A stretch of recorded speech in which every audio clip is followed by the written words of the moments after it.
Hi friends, welcome to RS all rounder. இன்றைக்கி நம்மளோட YouTube சேனலில் மஷ்ரூம் பாஸ்தா தாங்க செய்ய போகிறோம். மஷ்ரூம் கூடவே நம்ம வெஜிடபிள்ஸ் எக்லாம் ஆட் பண்ணி செய்யறதுனால டேஸ்ட் வைஸ் ரொம்பவே சூப்பராக இருக்குங்க. வெஜிடபிள்ஸ்லாம் சாப்பிட மாட்டேன்னு சொல்கிற குழந்தைங்களுக்கு கூட நீங்கள் இது மாதிரி செஞ்சு கொடுக்கும்போது நல்லா விரும்பி சாப்பிட்டுக்குவாங்க. ரொம்பவே சட்டுன்னு செஞ்சு முடிச்சிடலாம். ரொம்ப சிம்பிளான ரெசிபி. இப்போ வாங்க இந்த ரெசிபி எப்படி செய்யலாம்னு சொல்லிட்டு வீடியோக்குள்ளே போய் பார்க்கலாம்.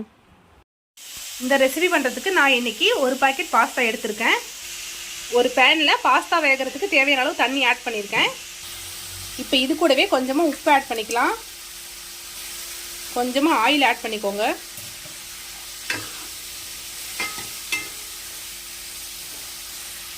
இப்போ தண்ணி நல்லா சூடாகட்டும்.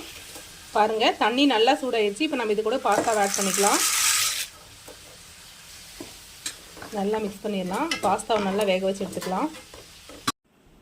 பாருங்கள், பாஸ்தாவை நல்லா வேக வச்சுட்டு தண்ணியை ஃபுல்லாக ட்ரைன் பண்ணி எடுத்தாச்சு. தண்ணி ட்ரைன் பண்ணி எடுக்கும்போதே லைட்டாக பச்சை தண்ணி ஆட் பண்ணி நல்லா ட்ரைன் பண்ணி எடுத்துக்கோங்க. பாஸ்தா நல்லா உதிரியாக இருக்கும். இப்போ வாங்க எப்படி செய்யலாம்னு சொல்லி பார்க்கலாம். பாஸ்தாவுக்கு நம்ம இன்றைக்கி வெஜிடபிள்ஸும் எக் ஆட் பண்ணி தான் செய்ய போகிறோம். அதுக்கு நான் இன்றைக்கி ஒரு மீடியம் சைஸ் கேரட் எடுத்து நீள்வாக்கில் கட் பண்ணியிருக்கேன். 2 பீன்ஸ் எடுத்து தின்னாக கட் பண்ணி வச்சுருக்கிறேன். ஒரு சின்ன கேப்சிகம் எடுத்து கட் பண்ணியிருக்கேன். தேவையான அளவு காளான் எடுத்து மீடியம் சைஸில் கட் பண்ணி வச்சுருக்கிறேன். ஒரு மீடியம் சைஸ் தக்காளியை கட் பண்ணியிருக்கேன். கொஞ்சமாக முட்டைக்கோஸ் எடுத்திருக்கேன். கொஞ்சமாக வெங்காயம் எடுத்து கட் பண்ணி வச்சுருக்கிறேன். இப்போ வாங்க எப்படி செய்யலாம்னு சொல்லி பார்க்கலாம். ஒரு பேனில் 1.5 டீஸ்பூன் ஆயில் ஆட் பண்ணிக்கிறேன். எண்ணெய் நல்லா சூடாகட்டும். எண்ணெய் நல்லா சூடாகிடுச்சு. இப்போ கட் பண்ணி வச்சுருக்கிறேன் ஒரு மீடியம் சைஸ் வெங்காயமும் 3 பச்சை மிளகாய் கட் பண்ணி வச்சுருக்கிறேன். அதையும் ஆட் பண்ணிக்கலாம். வெங்காயம் இந்த ஆயிலும் 2 நிமிஷம் நல்லா வதங்கட்டும். வெங்காயம் வதங்கும் போது வெங்காயம் வதங்கிறதுக்கு கொஞ்சமாக சால்ட் ஆட் பண்ணிக்கலாம். இந்த ஸ்டேஜில் 1 டீஸ்பூன் இஞ்சி பூண்டு பேஸ்ட் ஆட் பண்ணிக்கோங்க. இஞ்சி பூண்டு பேஸ்ட்டோட ராஸ்மல் போகிற வரைக்கும் ஒரு 1 நிமிஷம் நல்லா வதக்கிக்கலாம். இஞ்சி பூண்டு பேஸ்ட்டோட ராஸ்மல் போயிடுச்சு. இப்போ இது கூடவே கட் பண்ணி வச்சுருக்கிற தக்காளி ஆட் பண்ணிக்கலாம். வெங்காயமும் தக்காளியும் சேர்ந்து நல்லா வதங்கட்டும்.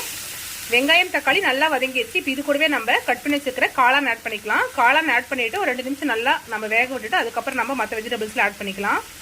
இப்போ நல்லா மிக்ஸ் பண்ணி விட்டுடலாம். காளான் ஒரு 2 நிமிஷம் நல்லா வதங்கட்டும். இது கூடவே 1/4 டீஸ்பூன் மஞ்சள்தூள் ஆட் பண்ணிக்கோங்க. கொஞ்சமாக உப்பு ஆட் பண்ணிக்கலாம். இப்போ லிட்டு வச்சு க்ளோஸ் பண்ணிடலாம். ஒரு 2 நிமிஷம் நல்லா வதங்கட்டும். பாருங்க, காளான் நல்லா வதங்கி எந்த அளவுக்கு சுருண்டு வந்திருக்குன்னு சொல்லிட்டு இப்போ காளானை இந்த மாதிரி எல்லா சைடும் ஸ்ப்ரெட் பண்ணி விட்டுட்டு சென்டரில் 2 எக்கு உடச்சி ஊற்றிக்கலாம். முட்டை 2 நிமிஷம் குக் ஆகட்டும். அதுக்கப்புறம் நம்ம நல்லா ஸ்ப்ரெட் பண்ணி விட்டுடலாம். பாருங்கள், எக்கு குக் ஆகிடுச்சு. இப்போ நம்ம எல்லா சைடும் படுற மாதிரி நல்லா கலந்து விட்டுக்கலாம். இப்போ இது கூடவே நம்ம கட் பண்ணி வச்சுருக்கிற எல்லா வெஜிடபிள்ஸையும் ஆட் பண்ணிக்கலாம். ஃபஸ்ட்டு கேப்சிகம் ஆட் பண்ணிக்கலாம். பீன்ஸு, கேரட், முட்டைக்கோஸ்.